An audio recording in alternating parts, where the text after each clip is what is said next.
Voilà. Est-ce que vous nous entendez bien maintenant?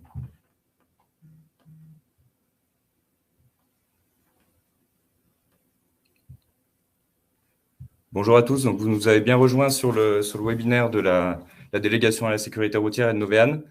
Donc, je pense qu'on a un petit problème de micro en début de réunion. Est-ce que maintenant, vous nous entendez bien? Normalement, vous avez un petit chat dans la partie de gauche. Le chat confirme. OK, super. Ben, c'est une bonne première étape. Et maintenant, le deuxième petit test qu'on va faire, c'est par rapport à la présentation du coup qu'on vous projette. Est-ce que vous pouvez nous dire si vous voyez bien notre présentation qui s'affiche à l'écran?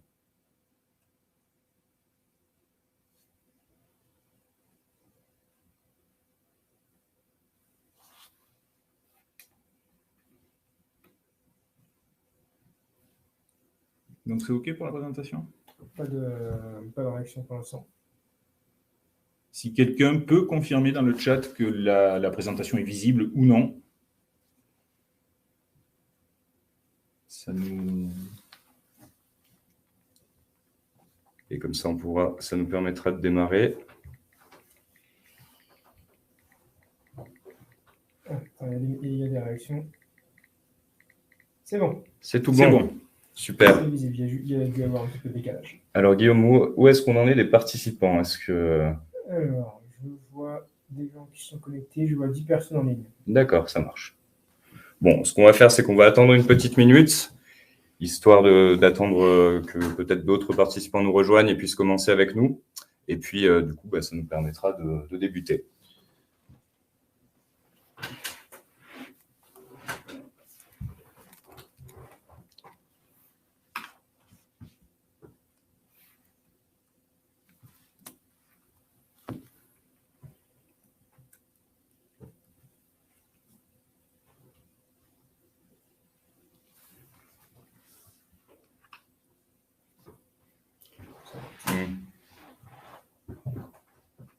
Bon, de toute façon, on avait dit qu'on commençait. 3 et 4.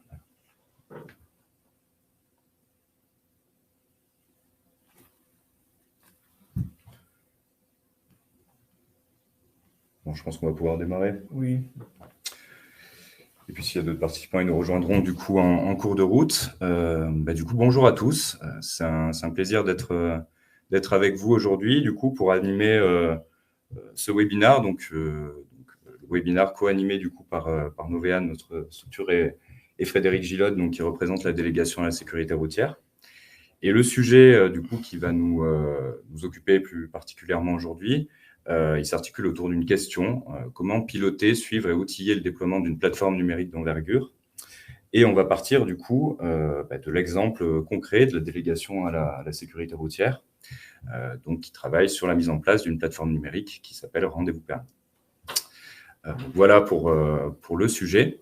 Et ce que je vais faire, c'est que du coup, je vais pouvoir laisser la parole à chacun donc pour se présenter rapidement et présenter du coup à ceux qui vont commenter ce webinaire avec vous. Bonjour et bienvenue à tous. Donc, je suis Frédéric Gillode. Je travaille à la délégation à la sécurité routière, plus précisément au niveau de la sous-direction éducation routière et permis de conduire, et je suis le chef du projet de la modernisation et de la réforme du permis de conduire. Et donc, au cours de ce webinaire, on va vous présenter la façon dont nous avons mis en place une plateforme numérique d'inscription à l'examen du permis de conduire, et pas que, puisqu'on abordera aussi d'autres mesures comme le livret numérique. Voilà. Bienvenue. Merci Frédéric. Donc à mon tour de prendre le relais. Donc moi c'est Baptiste Carpano. Donc du coup je suis manager pour la structure Novéane et je travaille avec Frédéric Gillode et Guillaume donc depuis un certain temps sur la mise en place du coup de la plateforme Rendez-vous Permis. Donc moi je suis plutôt spécialisé sur la thématique de l'accompagnement en changement et accompagnement en changement, on le verra, qui est du coup notre sujet de ce jour autour de ce qui a été mis en place aussi sur Rendez-vous Permis. Et je vais pouvoir passer la parole du coup à Guillaume. Vous devez voir aussi la caméra. Et donc, je suis Guillaume Issali, également manager chez Novéane. J'ai rejoint le projet Rendez-vous Permis en septembre 2021 pour venir assister tout le volet pilotage du projet. Merci Guillaume. Et du coup, donc, nous avons à l'écran Marion qui est aussi affichée. Donc Marion, elle travaille aussi pour Novéane, donc elle est directrice associée chez Novéane. Donc elle suit aussi la mise en place des webinaires qu'on organise. Elle interviendra peut-être du coup en fin de webinaire, plutôt dans la réponse aux questions, s'il y a des questions qui sont dédiées à l'outil de pilotage qu'on met en place. Donc, ce que je vais faire, c'est que je vais présenter du coup le plan de notre intervention de ce jour. Donc, on va commencer par faire une introduction. Du coup, Frédéric prendra la parole sur la délégation à la sécurité routière et rendez-vous permis. Donc là, on va expliquer finalement notre contexte d'intervention sur cette mission. Donc, Frédéric va redétailler ce qu'est la délégation à la sécurité routière finalement et quel est le sujet et la problématique autour de la mise en place de cette nouvelle plateforme. Alors, rendez-vous permis, c'est donc la plateforme numérique d'inscription à l'examen du permis de conduire. Exactement. Et du coup, dans une deuxième partie, là, on détaillera, on exposera finalement le dispositif d'accompagnement qu'on a mis en place autour du pilotage de ce projet et de la mise en place de cette nouvelle plateforme. Dans une troisième partie, Guillaume abordera la partie plutôt pilotage et l'outillage aussi qu'on a mis derrière cette partie pilotage pour voir aujourd'hui quel suivi on met sur ce projet de déploiement de grande ampleur. Et il nous fera du coup une démonstration de l'outil Inimission, donc qui est un cockpit de suivi qui a été mis en place sur ce projet.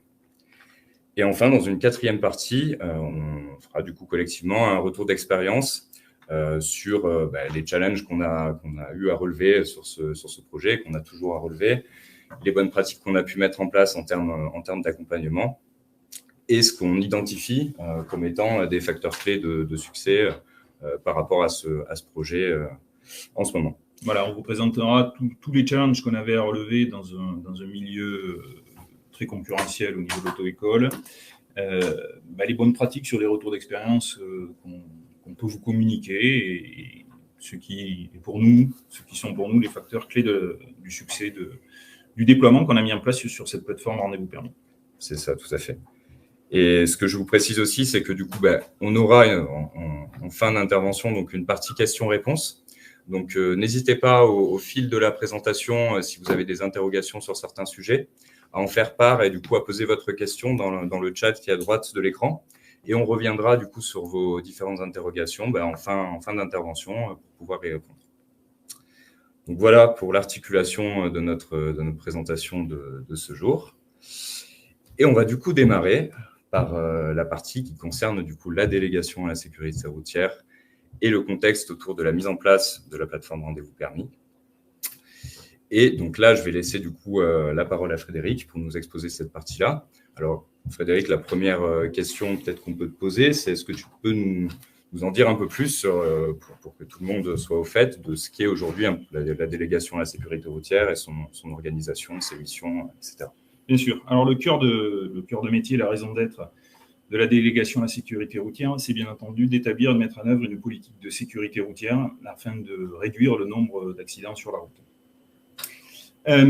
C'est une administration centrale, elle est rattachée au ministère de l'Intérieur depuis 2008. Auparavant, elle était au ministère de l'Équipement. Actuellement, à sa tête, nous avons Marie Gauthier-Mellery, qui est la déléguée interministérielle à la sécurité routière. Déléguée interministérielle, ça veut dire que le ou la déléguée interministérielle à la sécurité routière est nommée en Conseil des ministres.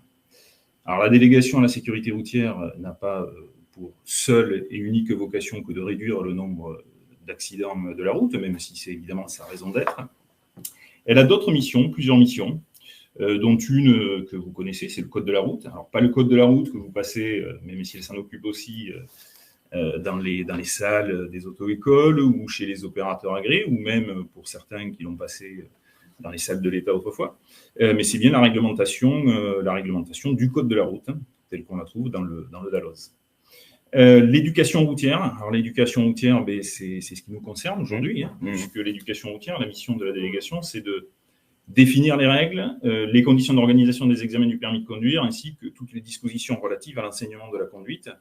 L'enseignement de la conduite qui est une profession réglementée pour les auto-écoles, puisqu'elles sont agréées par le préfet du département où elles ont établi leurs locaux.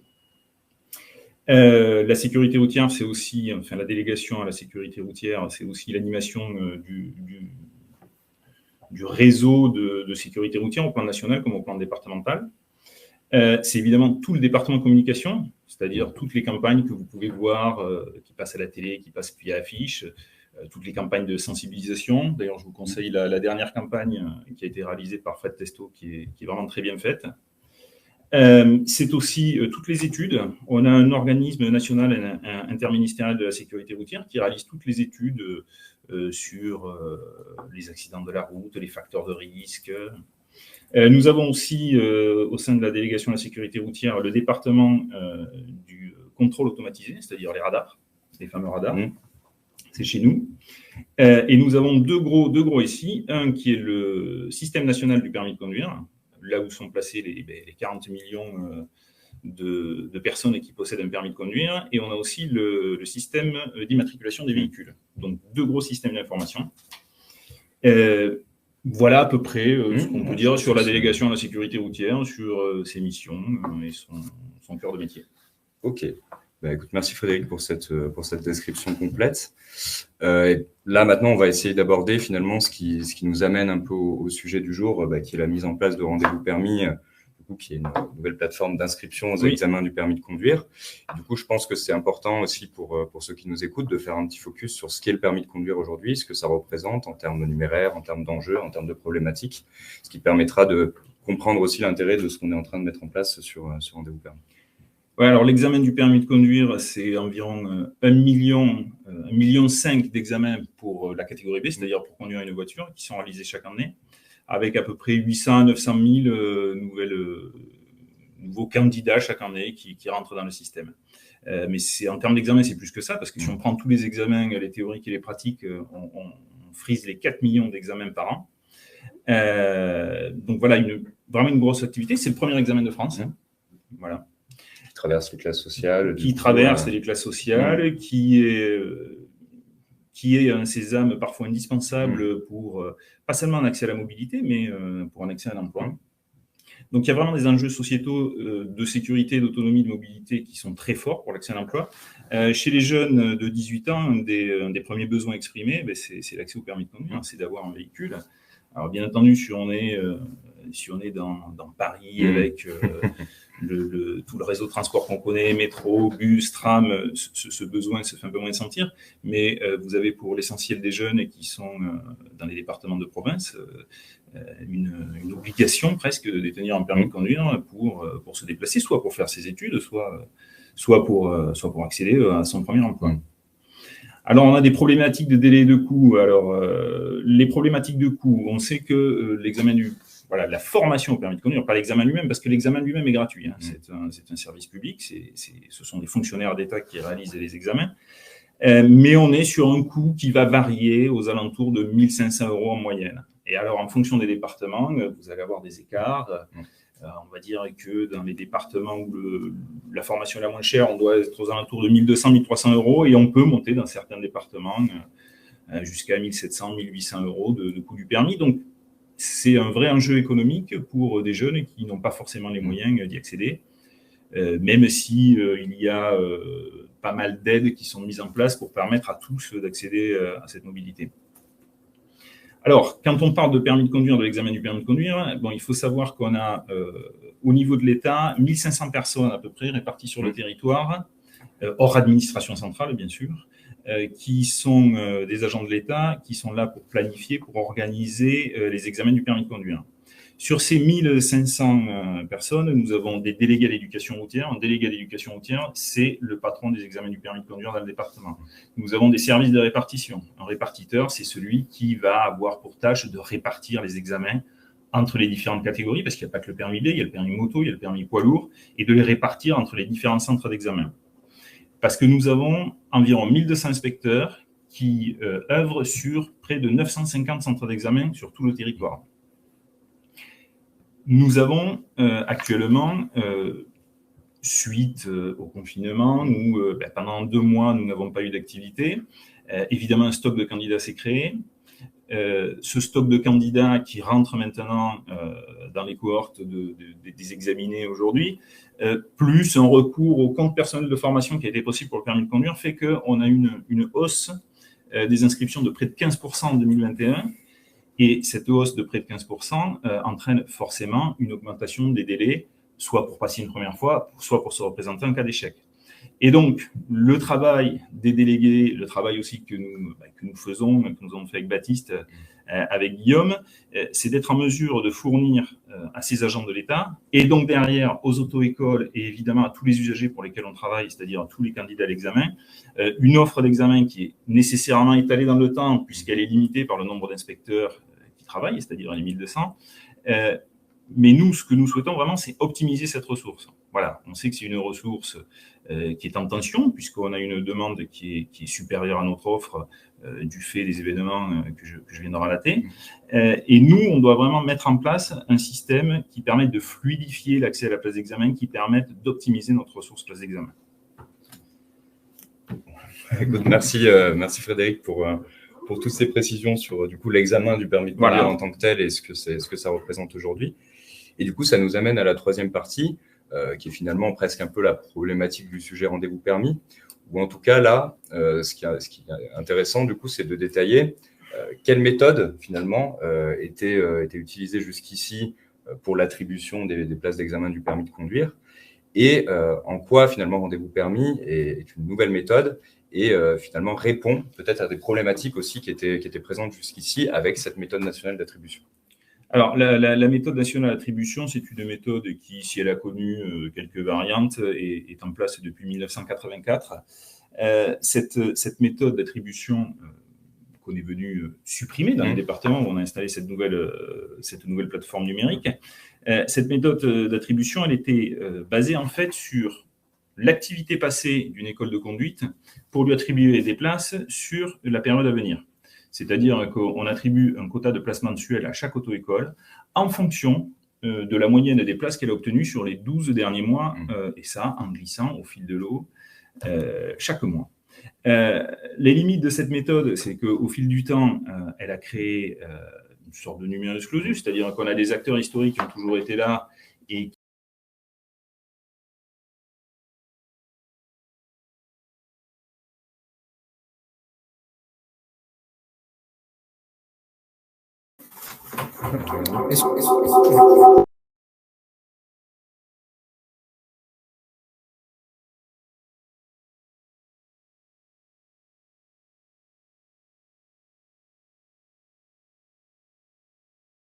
C'est votre partage d'écran qui a discuté. Ok, on va réactiver tout. Hop. Et on va remettre le partage d'écran pour reprendre où on en était. Alors, est-ce qu'on voit à nouveau bien Là, on voit la présentation? Voilà. Bon, désolé pour cette interruption momentanée. La technique, toujours la technique. Donc, je vais reprendre sur les limites de la méthode qui était utilisée avant qu'on mette en place, en tout cas dans les départements où on a déjà déployé notre plateforme numérique. Les limites de cette méthode, c'est qu'en fait, elle ne se base pas sur les besoins à venir des écoles de conduite, puisque les places qu'on va leur donner dépendent de places qu'ils ont obtenues déjà dans le passé. Donc, ça a créé forcément des acteurs qui, historiquement, sont favorisés par la méthode. C'est très compliqué pour une école de conduite qui se montait, du coup, d'avoir un nombre de places qui correspondait à ses besoins, puisque les places qui lui étaient attribuées, en fait, elle avait 6 mois pour lancer son activité. Au bout de 6 mois, on faisait la moyenne des 6 derniers mois pour lui attribuer les places. Voilà, très compliqué donc pour des établissements qui se créent d'avoir une dynamique, et puis même une viabilité économique à moyen ou long terme, et également très compliqué pour une entreprise dynamique de se développer, puisque la méthode se basant sur le passé, vous avez 5 employés, vous en embauchez 2 fois plus, vous faites 2 fois plus d'inscriptions, mais vous avez le même nombre de places qu'avant. Voilà.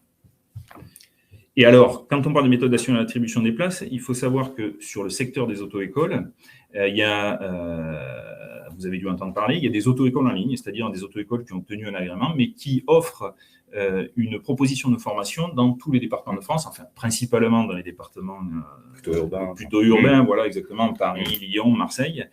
Et ces auto-écoles en ligne sont venues bouleverser l'écosystème éducation routière, notamment parce que, étant une auto-école en ligne, donc n'étant pas présente physiquement dans les départements avec un local, mais présente via des formateurs uniquement, elles ne pouvaient pas rentrer dans la réglementation de la méthode nationale d'attribution des places. Qu'ont fait ces auto-écoles en ligne? Elles ont demandé à leurs élèves de s'inscrire en candidat libre. Et là, on s'est retrouvé avec une augmentation exponentielle du nombre de candidats libres dans les départements, Évidemment, cette augmentation exponentielle des candidats libres dans les départements n'a pas été bien pris par les auto-écoles de proximité qui ont vu là, pourquoi pas, peut-être une concurrence déloyale, des services de l'État qui ont été complètement débordés, parce que attribuer des places à une auto-école, c'est quelque chose qui était maîtrisé, qu'ils savaient faire, mais attribuer des places individuelles à des dizaines à un moment donné d'élèves, et puis là sur la région parisienne, des centaines par mois, c'était devenu impossible.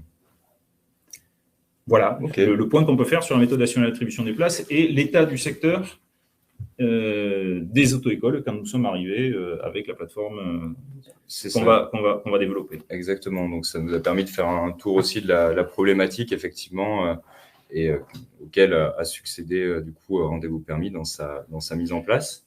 Donc là, l'idée, je pense, Frédéric, c'est de nous dire un peu comment ce projet en fait a vu le jour. Comment il est né, nous expliquer un peu sa genèse dans un premier temps. Voilà. Alors, bon, vous l'avez vu, sur le permis de conduire, c'est un sujet important, c'est un enjeu sociétal fort, notamment pour les jeunes. Donc, il y a un rapport parlementaire qui a été commandé à la députée Françoise Dumas, qui était de faire des propositions pour aller vers un permis de conduire plus accessible et une éducation routière renforcée. Dans son rapport, la députée Françoise Dumas, elle a fait 23 propositions destinées à favoriser l'accessibilité du permis de conduire, tant au niveau des prix que des délais. L'idée étant que si je réduis les délais, notamment après un échec, et que du coup je prends moins d'heures pour maintenir mon niveau en attendant de retrouver une place, je devrais obtenir à la fin une formation qui coûte moins cher, sachant qu'elle est déjà sur un prix élevé pour des jeunes à peu près 1 500 €. De ces 23 propositions, le Premier ministre, Édouard Philippe, les a traduites dans une réforme, qui est la réforme du permis pour tous, une formation personnalisée et de qualité, un permis de conduire à moins cher, qui a été annoncé le 2 mai 2019. Parmi ces propositions, en fait, il y avait 10 mesures. Et parmi ces 10 mesures, il y en a 2, la mesure 6, la mesure 8, qui nous concerne particulièrement, puisque la mesure 6, c'est la modernisation de l'inscription à l'examen du permis de conduire, et la mesure 8, c'est la mise en place d'un livret numérique. La mise en place d'un livret numérique qui permet aux élèves de mieux suivre leur progression, parce qu'on sait qu'ils auront plus facilement accès aux données concernant leur progression pédagogique via une application sur leur téléphone que sur un vieux carnet papier qui traîne au fond de la voiture. Voilà, mesure 6, mesure 8, rendez-vous permis et le livret numérique sur lesquels nous allons travailler. Alors, la solution rendez-vous permis, excusez-moi, la solution rendez-vous permis, c'est un système de réservation des places d'examen par les auto-écoles ou les candidats libres selon leurs besoins sur une plateforme numérique type Doctolib avec la fin de la méthode nationale d'attribution des places. Alors, il faut savoir que une des propositions qu'il y avait dans le rapport parlementaire, c'était de mettre en place une désintermédiation, c'est-à-dire que les élèves devaient eux-mêmes réserver leur place d'examen sans que l'auto-école ne joue un rôle d'intermédiaire dans le système. Le rapport Dumas s'était basé sur une solution qu'on avait mise en place en Île-de-France, qui marchait pas mal, et qui avait été mise en place pour aider en fait les services de l'État à attribuer des places aux candidats libres via une plateforme numérique. Bon, quand le projet est arrivé sur notre bureau, ce qu'on faisait pour les candidats libres, qui représentaient, ça dépendait des départements, mais entre 2 et 15% des candidats, n'était, selon nous, pas adapté à l'ensemble de notre écosystème d'éducation routière. Bon, parce qu'il faut savoir que, en fait, derrière les candidats libres, ce sont des auto-écoles, et l'auto-école, elle a un rôle très, très important, super important, incontournable dans la préparation de l'élève pour l'amener à la réussite. Donc, il fallait qu'on mette en place, en fait, un système qui ne soit pas une désintermédiation, mais une nouvelle intermédiation qui nous permette de remettre le candidat au cœur du système. C'est-à-dire que la place n'appartient plus à l'école de conduite, la place, elle appartient à l'élève parce qu'elle lui est réservée à son nom, elle appartient à l'élève parce que l'élève a un compte sur rendez-vous permis et qui voit toutes les actions qui sont réalisées par l'école de conduite pour son compte, parce qu'il est notifié de tout ce que va faire l'école de conduite, aussi bien quand il est pris sous mandat de l'école de conduite, que quand il y a une réservation, une modification de place, une annulation. Voilà, donc on a remis le candidat au cœur du système. L'auto-école intervient parce que c'est à elle de planifier, de préparer le plan de formation pour l'élève. Et l'idée qu'on a dans Rendez-vous Permis, c'est que si on connaît la date de passage à l'avance, eh ben, on est mieux armé pour se préparer. Il faut savoir que le permis de conduire, c'était quand même le seul examen dont vous ne connaissiez pas la date d'examen. Imaginez quand vous dites vous passez le bac, on ne sait pas. On vous préviendra 2 jours à l'avance. 2 jours, 3 jours avant. Voilà, il faut être prêt tout le temps. Donc là, on a remis le candidat au cœur du système. On l'a responsabilisé aussi. C'est-à-dire qu'on l'a responsabilisé à la fois dans son statut. Est-ce qu'il est présenté par une école de conduite ou est-ce qu'il est candidat libre? Et on a remis le candidat libre à sa juste place, c'est-à-dire qu'on offre des places aux candidats libres qui sont des vrais candidats libres, c'est-à-dire qui ne sont pas accompagnés par un professionnel, mais qui ont été formés, préparés par un proche, papa, maman, et accompagnés par papa, maman. On les responsabilise aussi sur la réservation des places parce qu'on vous l'a dit, la place d'examen, c'est une ressource rare. Nous, on ne veut pas perdre de place. Et voilà, si on a des absences injustifiées, ben on va mettre des délais de représentation. En cas d'échec d'un élève, on va mettre un délai de représentation qui sera inversement proportionnel à son niveau le jour de l'examen. C'est-à-dire qu'il y a des élèves qui arrivent qui sont prêts, mais un examen reste un examen. Ils peuvent toujours réaliser une faute éliminatoire. C'est pas faute de s'être bien préparé. Bien, ces élèves-là peuvent se représenter si les places sont remises à disposition sur le site sans délai. En revanche, de l'autre côté du spectre, si j'ai un élève dont on n'a même pas pu mener l'examen à terme parce que la maîtrise était totalement insuffisante, eh bien lui, il va attendre. Lui, on va le faire attendre en lui disant il faut se préparer, on ne peut pas venir pour essayer. Voilà. Donc pour les auto-écoles, changement complet de paradigme, c'est-à-dire qu'elles ne sont plus propriétaires des places d'examen, ça n'est plus une attribution numérique.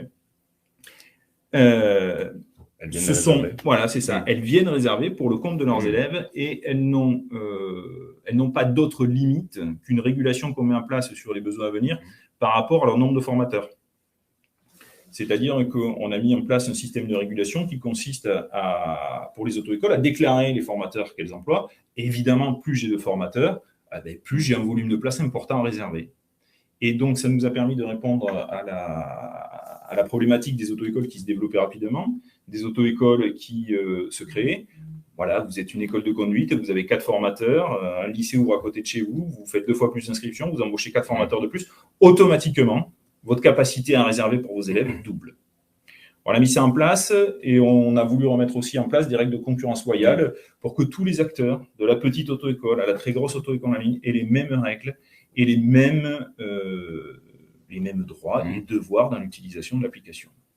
Pour les bureaux d'éducation routière, ça a eu un changement fort, c'est-à-dire qu'ils sont passés d'une activité de répartition qui était mécanique, mathématique, où en fait on ne faisait qu'exécuter, à une activité qui est, selon nous, et on le constate, plus intéressante, qui est une activité de pilotage. Voilà, on a la ressource place d'examen, on ouvre les places au fil de l'eau dans le mois, on voit comment ça se remplit sur les centres, on est capable de dire, tiens, sur ce centre, j'ai un besoin plus fort de places d'examen. Pourquoi? Parce que j'ai un bassin de population plus important, avec peut-être plus de formateurs derrière, et il va falloir que j'en mette un peu plus et que je diminue là. Et je vais répartir, j'ai besoin de moins de places moto parce que on n'est pas dans les beaux jours et les gens ne veulent pas aller prendre une place d'examen là-dessus. Voilà. Mais donc, du coup, ça veut dire une veille sur le fonctionnement de l'application à l'aide d'une plateforme data dont on les a dotés, où ils ont des indicateurs qui leur permettent de suivre leur activité et d'être réactifs. Okay. Voilà ce que je peux dire. C'est déjà pas mal. Et du coup, ce qu'on peut rappeler, Frédéric, aussi, parce que ça donne l'ampleur de ce projet, c'est que, en définitive, et quand le déploiement sera terminé, il touchera du coup 84 bureaux de l'éducation routière, donc l'administration locale du permis de conduire, 12 500 auto-écoles, on estime à peu près aujourd'hui à ce chiffre-là, et on a 1,2 million de candidats qui s'enregistrent chaque année pour passer le permis. Donc ça donne une notion quand même de l'ampleur aussi de ce projet-là. Donc écoute, merci beaucoup pour toute l'explication du contexte et de la solution qu'on propose. Donc moi, ce que je vais vous proposer maintenant, c'est maintenant que Frédéric vous a bien expliqué ce qu'il en était, la problématique, le sujet et ce qu'on est en train de mettre en place, c'est de passer au détail finalement du dispositif d'accompagnement qu'on a mis en place autour de tout ça. L'idée étant que vous compreniez comment on l'a construit, mais aussi dans quel esprit on a construit ce dispositif-là, donc décliné en termes d'action, et qu'on voit aussi qu'on puisse retranscrire finalement ces actions-là dans un séquencement du projet, que vous identifiez bien les différentes phases en fait qu'on a traversées et qu'on traverse d'ailleurs toujours.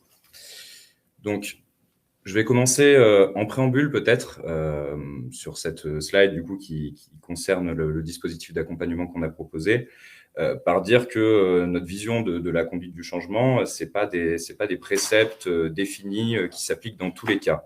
Ce qui est important, c'est de s'adapter au contexte dans lequel on évolue et de proposer une démarche d'accompagnement qui est en cohérence avec ce qu'on est en capacité de faire. Donc ça, c'est quand même c'est une chose, pour le coup, assez importante. Et là, ce qu'on va décrire, c'est plus essayer de trouver en fait des facteurs qu'on essaye de rassembler pour faire en sorte de faciliter cet accompagnement-là. Voilà, des facteurs facilitants qu'on essaye d'assembler, ce qui permet souvent quand même d'avoir une meilleure transition en termes de changement par rapport à ces utilisateurs. Donc ici, on l'a décliné autour de 3 verbes. On associe, on aide, on sécurise. Le premier, la partie association, qu'est-ce qu'on met derrière tout ça? Finalement, c'est la sollicitation dès le départ du projet des différents utilisateurs, de ceux qui allaient être amenés à utiliser la plateforme, c'est-à-dire principalement les bureaux d'éducation routière et les auto-écoles. Ce qu'il faut savoir, c'est qu'on a démarré sur une expérimentation pendant 1 an, je le détaille un petit peu dans le slide suivant, j'y reviendrai, et donc sur 5 départements. Donc quand on a démarré ce projet, on a essayé de trouver des référents finalement, alors qu'on a appelé éclaireurs, et qui pouvaient nous accompagner sur la construction de l'application et la construction des règles de gestion. Donc ces éclaireurs, c'était principalement des auto-écoles, il y en avait 42. Elles étaient représentatives du coup des différentes organisations professionnelles qui sont présentes dans et représentatives aussi en matière économique du tissu social, du secteur qu'on retrouve dans l'auto-école. Voilà, petites, grandes auto-écoles. On a pris des petites auto-écoles où on a un patron tout seul, on a pris des auto-écoles qui étaient multi-activités, c'est-à-dire qui ne faisaient pas que de la voiture, ils faisaient aussi de la moto, ils faisaient du poids lourd. Et on a pris des très grosses auto-écoles. Voilà. Et on s'est déplacé. En matière de politique publique, je pense que c'est quelque chose qu'il faut signaler, c'est assez rare, c'est-à-dire qu'on est arrivé en leur disant que nous avions un cadre qui était fixé par un politique, qui était la réforme du permis de conduire, mais à l'intérieur de ce cadre, on allait les associer et que les règles qu'on allait mettre en place, l'application qu'on allait développer, qu'on allait construire au fil des itérations, on allait le faire avec eux. Et on les a associés systématiquement. On est allé dans les auto-écoles, on s'est assis à leur bureau, on a regardé comment ils travaillaient, on leur a demandé quels étaient leurs besoins. Et voilà, on les a associés dès le début et ouais, ça, c'est la formule. Tout à fait. Souvent, c'est quelque chose qui marche quand même. Et du coup, effectivement, on les a sollicités, ces éclaireurs, donc ces auto-écoles et les bureaux de l'éducation routière des 5 départements, bien sûr, pour nous aider, comme le disait Frédéric, à construire la règle de gestion d'outils. C'est-à-dire que malgré le cadre, on a essayé de garder des marges de manœuvre pour essayer de construire un système qui soit le plus adapté possible pour leur pratique quotidienne. Et on les a aussi sollicités sur la construction de l'application en tant que telle. C'est-à-dire qu'on a fait des ateliers sur la construction des règles de gestion, puis on les a sollicités sur des tests utilisateurs, on leur a demandé de nous faire des remontées, et on a construit l'outil au fur et à mesure comme ça. On a eu la chance aussi, je le précise et on y reviendra après, mais d'être sur une méthode agile qui nous a aidé justement à être en échange avec ces utilisateurs et de pouvoir aussi les écouter et mettre en œuvre des choses derrière qui leur soient adaptées. On voulait qu'ils s'approprient vraiment le produit, ce qu'ils ont fait, puisqu'on a aujourd'hui, parmi ces premiers éclaireurs du début de l'aventure, on en a qui aujourd'hui forment les autres gérants des autres écoles en France. Donc, ce qui est intéressant en termes d'appropriation, et c'est exactement dans la logique de ce que tu dis, c'est-à-dire qu'on essaye finalement, avec ces premiers utilisateurs qu'on a eus, qui deviennent un peu copropriétaires finalement avec nous de cette application qu'on a créée en ayant aussi participé à la définition de ces règles. Et ce qui est important dans l'association aussi, c'est que c'est pas un one-shot.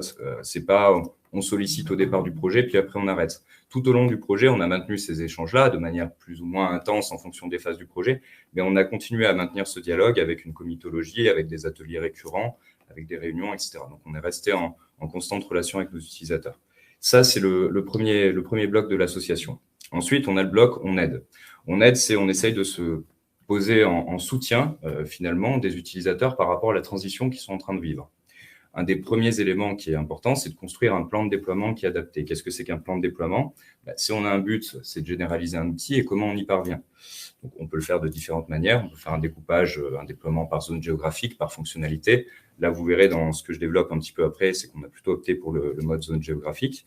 Et ça nous permet aussi de savoir, de se compter en termes d'intervenants dans l'équipe projet, savoir ce qu'on est en capacité de faire et comment il faut dimensionner le déploiement progressif pour quand même avoir une proximité avec les acteurs et accompagner ça au mieux. Donc, nous, dans notre équipe projet, on a Frédéric en chef de projet.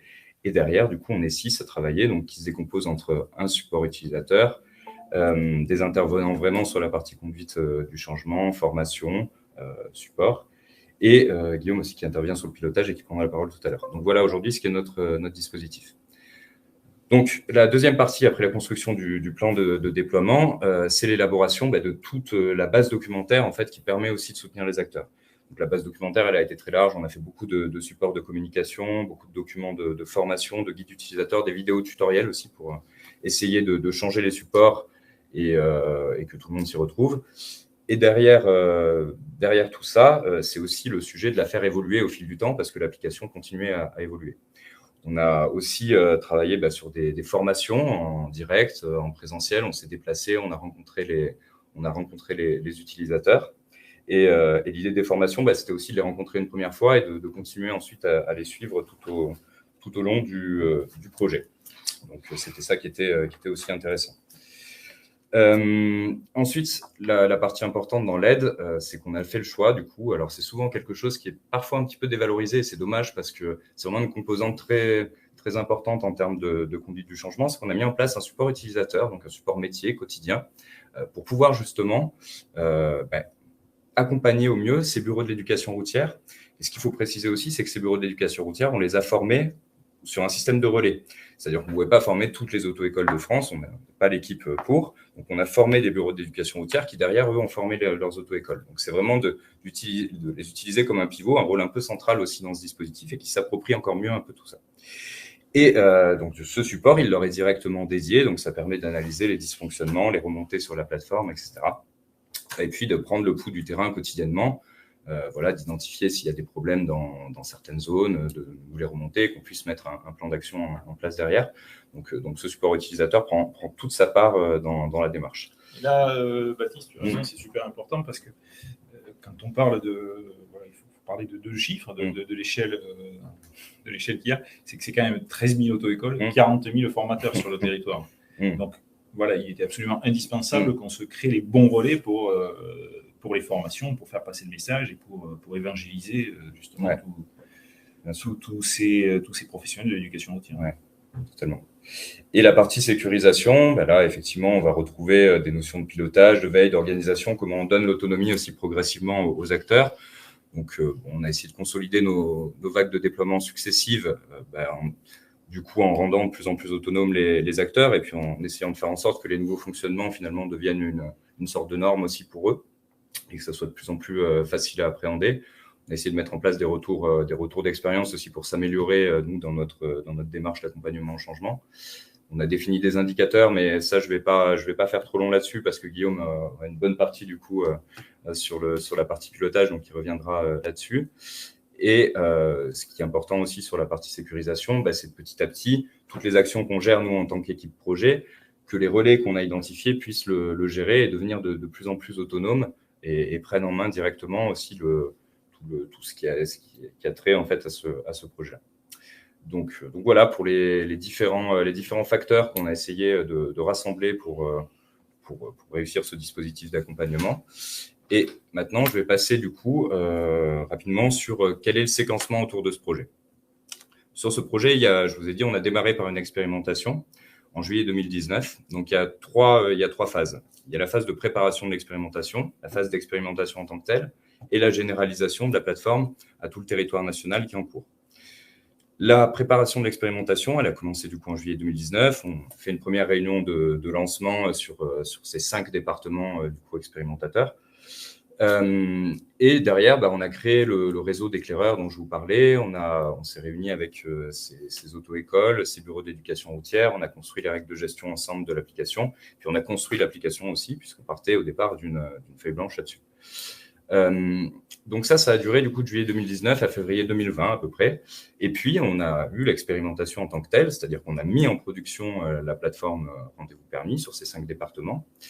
Et on a fait ça en février 2020. Et on a été percuté par un petit événement que vous devez connaître, qui est arrivé en mars 2021, qui s'appelle le Covid. Donc, situation assez inédite dans l'éducation routière. Les examens du permis de conduire ont été arrêtés et il n'y a plus de formation non plus dans les auto-écoles.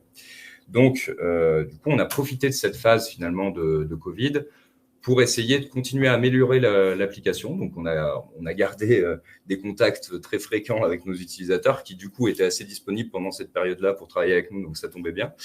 Donc, on a continué à faire ça. Et puis derrière, on a continué tout au long aussi de cette expérimentation à faire évoluer l'application. On a mis un petit peu plus de contrôle là où il en fallait, un petit peu plus de souplesse là où il en fallait, et en étant toujours à l'écoute du coup de ce qu'on nous remontait en termes métier.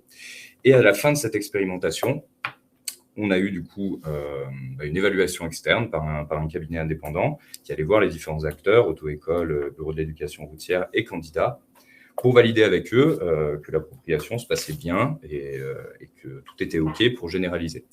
Le retour de cette évaluation a été positif, notamment en soulignant la démarche d'accompagnement, donc ce qui était sympa pour nous. Donc, du coup, derrière, la décision a été prise de généraliser cette plateforme Rendez-vous Permis à tout le territoire. Donc là, c'est là où on a travaillé sur le plan de déploiement, en essayant de diviser ce déploiement en zones géographiques, pas trop dimensionnées pour qu'on puisse quand même faire un accompagnement de proximité par rapport à notre équipe.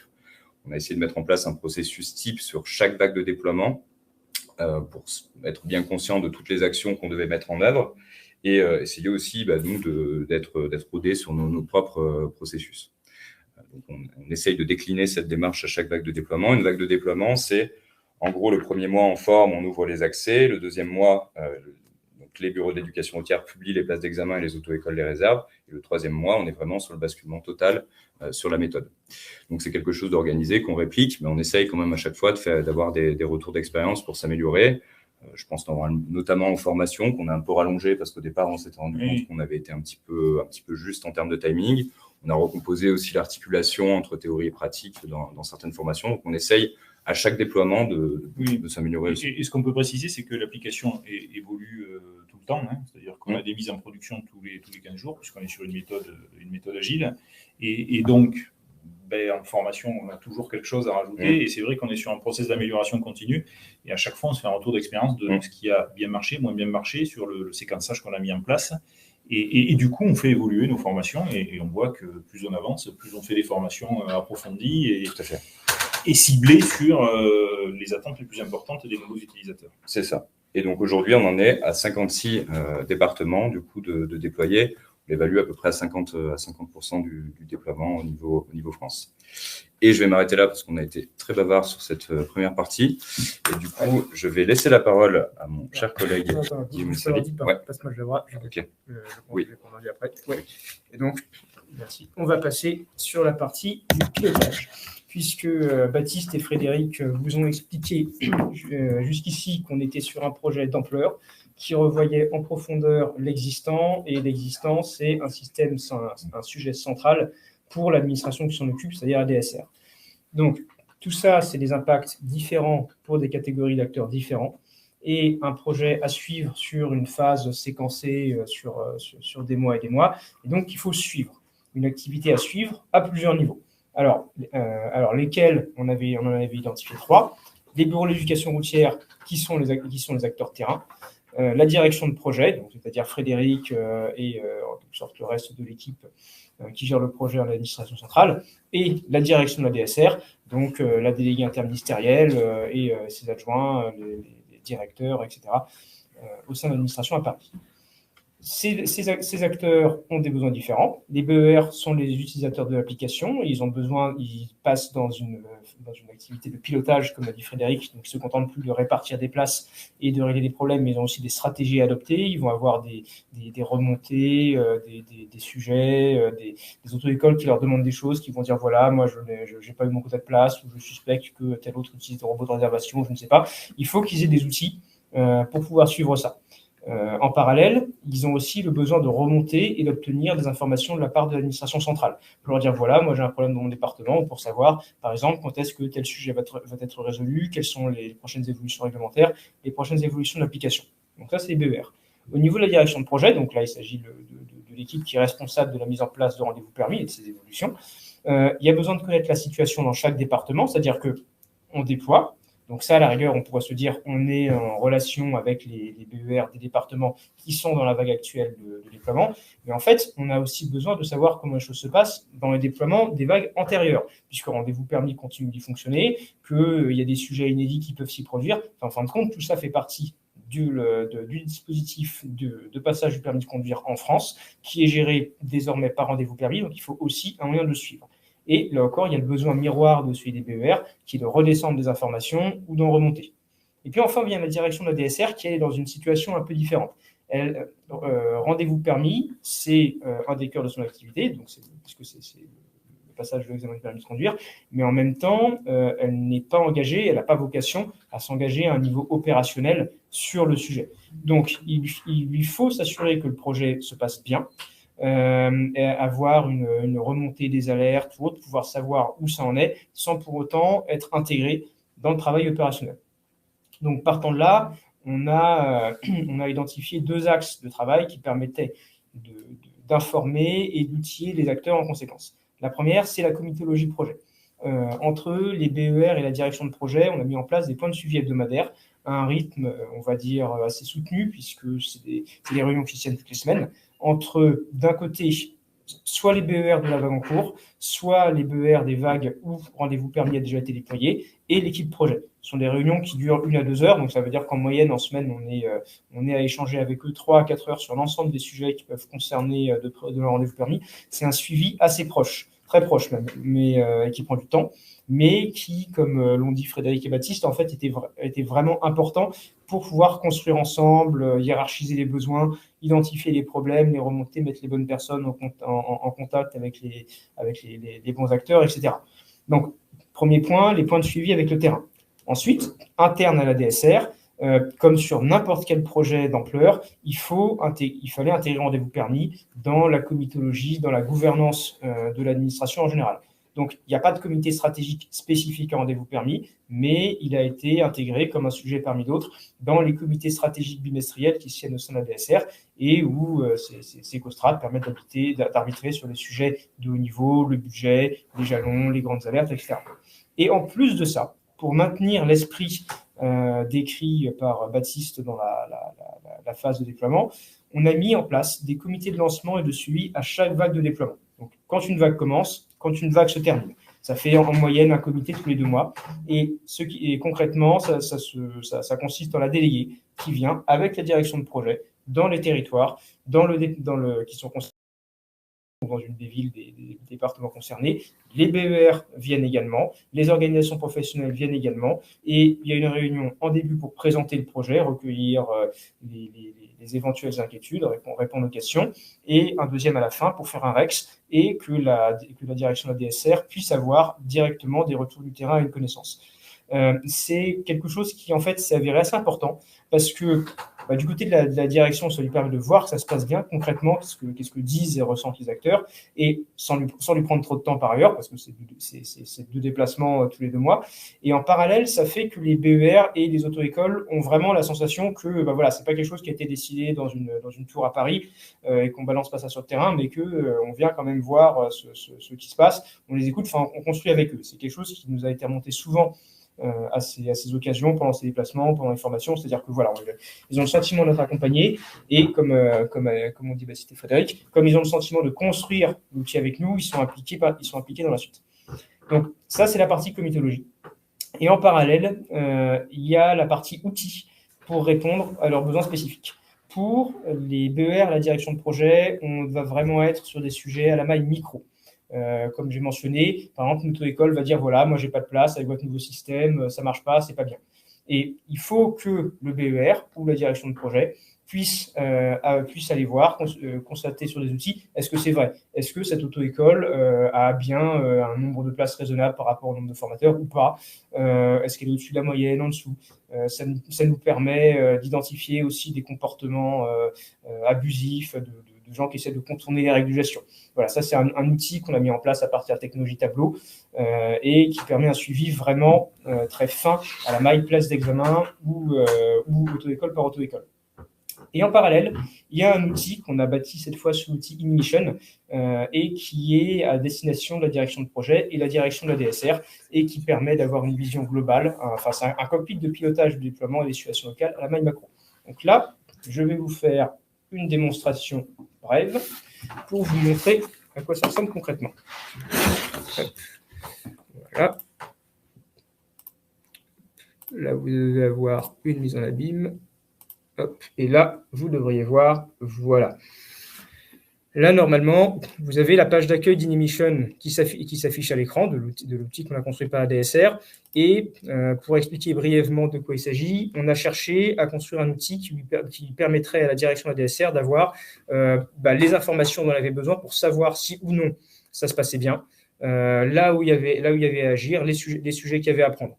Très simplement, l'idée, c'est quand elle va avoir besoin d'une information, par exemple parce qu'elle a une réunion avec ses responsables au ministère de l'Intérieur ou avec sa sous-direction, il faut qu'elle puisse se connecter et trouver les informations dont elle a besoin sans avoir besoin de mobiliser toute sa chaîne hiérarchique. Là, je me suis connecté en vue administrateur, donc on va revenir sur le front office et back office, donc vous voyez tous les onglets. On a une première partie qu'on a appelée avancement et déploiement. Si on clique sur ces boutons, on a d'abord une vision très globale de l'état du projet. Voilà, ça c'est le déploiement de rendez-vous permis. Il en est à la vague numéro 4, elle a commencé en mai, elle se terminera en juillet. La prochaine vague, ce sera de septembre à novembre. Voilà les points d'attention. Là, on est dans la météo projet classique, comme peuvent le produire les administrations, les services à direction de leur directeur toutes les semaines ou tous les mois. Et là encore, c'est de l'information très générale, mais qu'on peut approfondir en cliquant sur tel bouton. Par exemple, là, ce que je viens de vous montrer, c'est quelles étaient les actions qui sont mises en place pour faire face à ce point d'attention. Si je clique là, je peux voir quelles sont les actions à venir qui sont prévues pour la vague en cours. Par exemple, elle se termine en juillet. Donc, vous voyez, la prochaine action, c'est le comité de suivi le 1er juillet.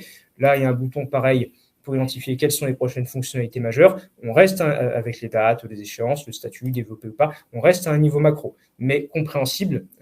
Et si besoin, la direction va pouvoir ensuite mobiliser l'équipe, mais a priori, ce niveau-là lui suffit tant que le projet fonctionne bien. En arrivant ici, on voit une situation visuelle du déploiement dans les territoires français, département par département. Il y a l'effet marquant et la situation. Est-ce que la situation est bonne, contrastée? Quelle est la date de mise à jour de l'information? Est-ce que c'est une information fraîche ou est-ce qu'au contraire, ça date de plusieurs mois et à s'inquiéter? Des chiffres clés. Par exemple, si je voulais voir, tiens, la vague 2, quel est le volume d'activité? Qu'est-ce que ça représente? Voilà, là, je peux voir 104 inspecteurs, 2000 à peu près moniteurs d'auto-école dans le département, tel stock candidat. Ça peut permettre, par exemple, quand une nouvelle vague démarre, d'avoir une idée de son ampleur. Voilà, la vague 4 qui arrive à son terme, on voit, ça représente 190 inspecteurs et un stock candidat estimé à 225 000 candidats en attente. Bon. Et évidemment, on peut cliquer sur le nom d'un département pour avoir plus de détails. Combien d'inspecteurs dans ce département, quel est le stock, quelles sont les personnes à contacter s'il venait avoir un problème, avoir accès à une version détaillée de la situation, et ainsi de suite. On a aussi une carte plus directe de la pression, c'est-à-dire le stock d'examen par département. En cliquant là-dessus, on peut voir le nombre de candidats qui sont en attente, enfin techniquement, qui ont le code de la route et qui sont éligibles pour passer le permis de conduire, et qui donne une idée de la pression qu'il y a dans chacun des départements. Voilà, tiens, celui-là, le ratio entre le nombre de candidats et le nombre d'inspecteurs est élevé, donc il va falloir s'y prendre, il va falloir prendre des précautions, ainsi de suite. On a aussi, ça c'était la partie qualitative, on a aussi une partie quantitative qui donne des indicateurs au global, par exemple le taux de réussite des candidats libres sur le mois de mai ou sur le mois de février ou le mois de mars dans la zone de rendez-vous permis, dans la zone en dehors de rendez-vous permis, la différence entre auto-école en ligne, entre auto-école de proximité, et tout ça permet de faire des comparaisons. La plus simple, la plus facile, c'est de voir que dans les départements hors rendez-vous permis, progressivement, enfin très vite, alors que le nombre de candidats libres continue à monter pour les raisons évoquées par Frédéric dans les départements où rendez-vous permis n'a pas été déployé. Dans les départements où l'application est en fonction, c'est tombé à des niveaux très bas, c'est conforme à ce qu'on attendait, c'est un des objectifs du projet.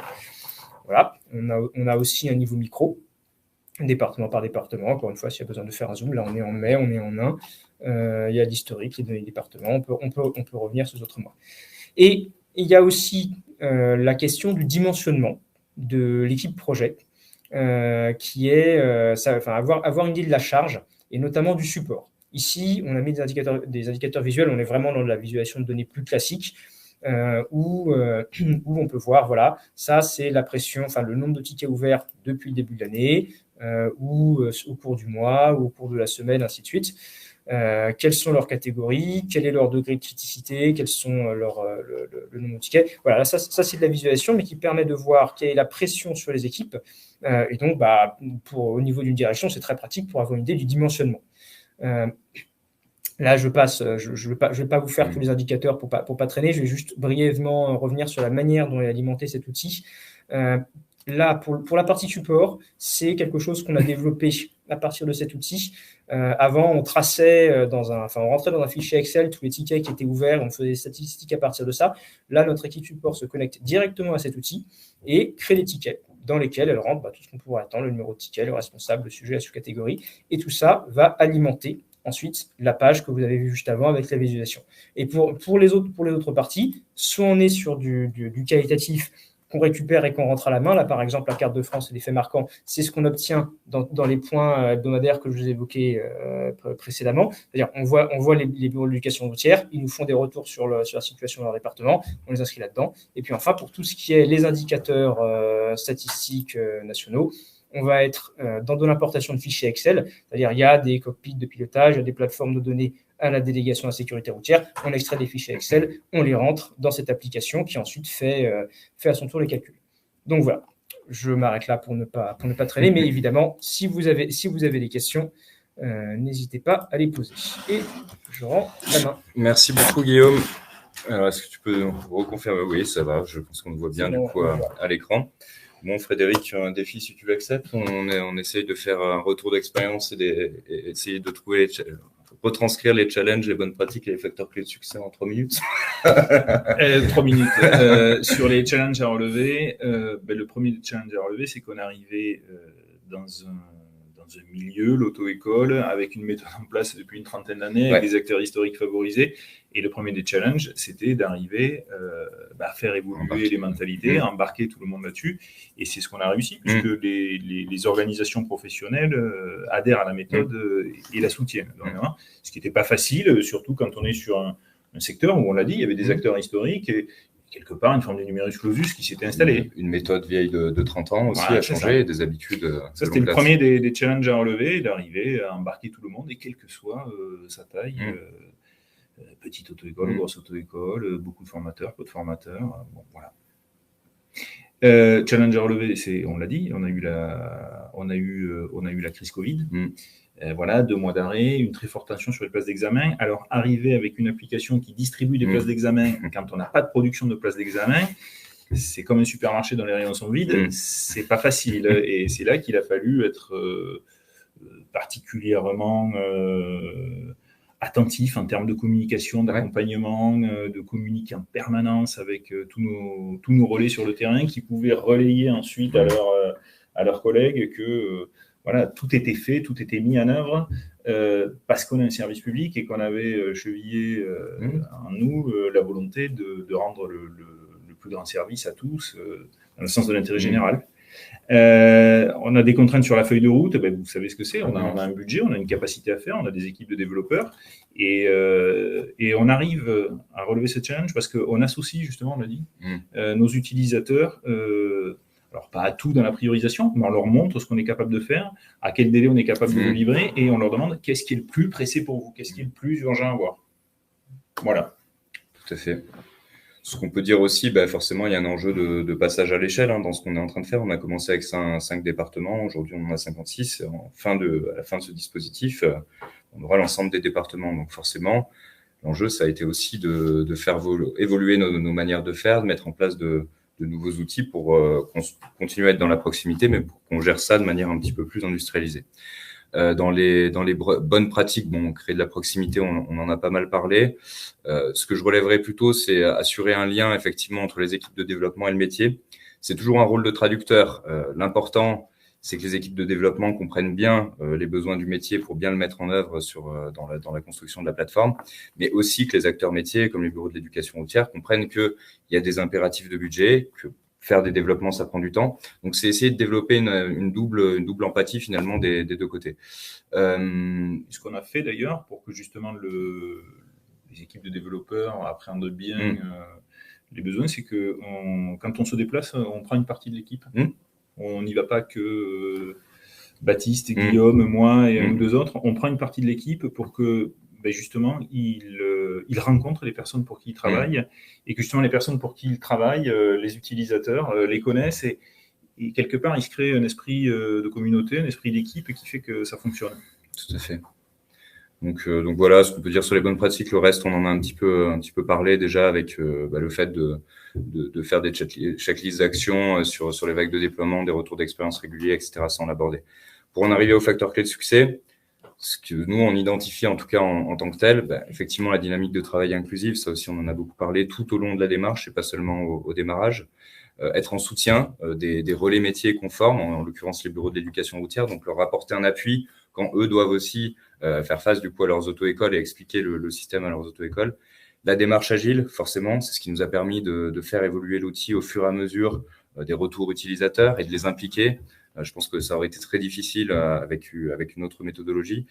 Et puis, moi, je vais le dire, et je pense que Frédéric aura peut-être l'humilité de pas vouloir le dire, mais je pense que ce qui est important, c'est aussi la posture du chef de projet, et notamment le fait que Frédéric a un passé de terrain, en fait, a travaillé au sein d'un bureau d'éducation routière en tant qu'inspecteur du permis de conduire. Donc, quand on se déplace sur le terrain, il y a un dialogue qui se fait quand même beaucoup plus facilement et une compréhension de sa part de ce qui est le quotidien de ces acteurs-là qui est très forte. Et au-delà de sa personnalité, c'est, je pense, quelque chose aussi qui a joué dans la bonne appropriation. Et ce que je voudrais dire là-dessus, c'est qu'à mon sens, c'est quelque chose qui est peut-être pas assez développé aujourd'hui dans les administrations. Et je pense qu'on aurait tendance à gagner, à trouver un peu plus de chefs de projet qui soient des gens qui viennent réellement du terrain parce qu'il y a une facilité dans l'échange qui est quand même tout autre. Et aussi une posture en face où on ne peut pas se dire, on a en face quelqu'un de nous qui ne connaît pas notre métier. Et enfin, la progressivité du déploiement, mais ça aussi, on en a un petit peu parlé, c'est construire en fonction aussi de la taille de son équipe et dimensionner pour assurer une proximité quand même avec les acteurs sur les différentes vagues de déploiement. Et on n'a forcément pas tenu 3 minutes. Donc, on est désolé pour le dépassement de délai. Mais juste en conclusion, facteur clé de succès aussi, c'est l'état d'esprit de toute l'équipe qui travaille. On fonctionne vraiment comme une équipe. On n'est pas totalement interchangeable parce qu'évidemment, il y a des fonctions support, il y a des fonctions de lien avec les développeurs, il y a des fonctions de chef de projet. Mais tout le monde a vraiment à cœur la réussite du projet. Et si à un moment donné, il y en a un qui n'est pas là, il y a quelqu'un pour le remplacer. Si quelqu'un n'a pas eu le temps de répondre à un message, on le fait. Et c'est super important. Oui, je pense aussi qu'effectivement, le fait d'avoir une belle équipe et des personnes engagées, d'ailleurs, on en profite aussi pour les remercier parce que là, on est juste 3, mais en fait, on est plus que ça. Et c'est vrai que ça nous aide beaucoup sur ces déploiements-là. Donc voilà, effectivement, je pense que ce sera du coup le mot de la fin en attendant du coup que vous puissiez nous transmettre éventuellement. Alors, on va regarder s'il y en a eu. Dans le chat. Alors, je vais stopper le partage d'écran. Tac. Et on va voir dans les favoris. Alors, dans les favoris, moi, je n'ai pas directement de questions. Alors, est-ce que vous avez des questions à poser par rapport à notre intervention, des précisions que vous souhaiteriez du coup obtenir, n'hésitez pas. J'ai une question. Oui, vas-y Marion. Vous avez parlé de la méthode agile et vous l'avez recité dans les facteurs clés de succès. Est-ce que vous avez dû former ou est-ce que les gens, l'administration était déjà familiers avec la méthode agile ou ça fait partie des choses que vous avez dû aussi intégrer dans la communication, la formation et au-delà même de l'administration, peut-être des équipes, est-ce qu'au niveau en local, vous avez dû exposer aussi quels étaient les principes de la méthode agile ou alors les gens ont fait de l'agile sans le savoir parce que vous portiez vous-même ces savoirs et ces pratiques. Ok. Fred, est-ce que tu veux répondre peut-être sur la partie administration? Sur la partie administration, je suis un peu le seul représentant de l'administration. C'est ça, ouais. Et moi, oui, la méthode agile, je maîtrisais puisque j'avais déjà monté des projets en méthode agile avant. Sauf que là, on est passé sur voilà, on est passé sur quelque chose on est sur du safe, quoi, parce qu'on a plusieurs équipes à coordonner entre elles. Et il y a eu quand même une dynamique de formation au démarrage à la méthode agile pour ceux qui étaient moins sensibles, moins sensibilisés à la méthode. Et sur le terrain, ils font de la méthode agile, mais sans le savoir, parce qu'on n'est pas rentré dans la mécanique des choses, on leur a pas montré comment ça fonctionnait exactement. On leur fait faire des ateliers qui sont des ateliers agiles, mais sans leur... Sans les former. Non, sans les former à ça, parce qu'ils n'en ont pas besoin. Non, on va dire qu'eux sont plutôt en bénéficiaires finalement de la méthode agile. Mais ceci dit, on leur fait quand même participer à des exercices de priorisation, on leur explique les temps de livraison des fonctionnalités, etc. Donc j'aime bien l'idée l'agile sans le savoir, finalement, c'est un peu ça, quoi. Ça. Donc voilà. Est-ce que Guillaume, tu vois des questions de ton côté? Moi, j'en ai pas spécialement.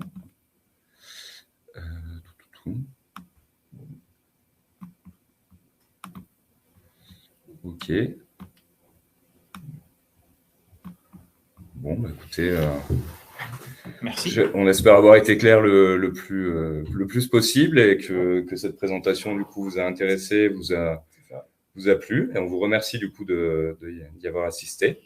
Et puis bah, du coup, on peut vous souhaiter un bon après-midi et vous remercier pour votre présence. Merci. Merci. Bonne journée. Au revoir.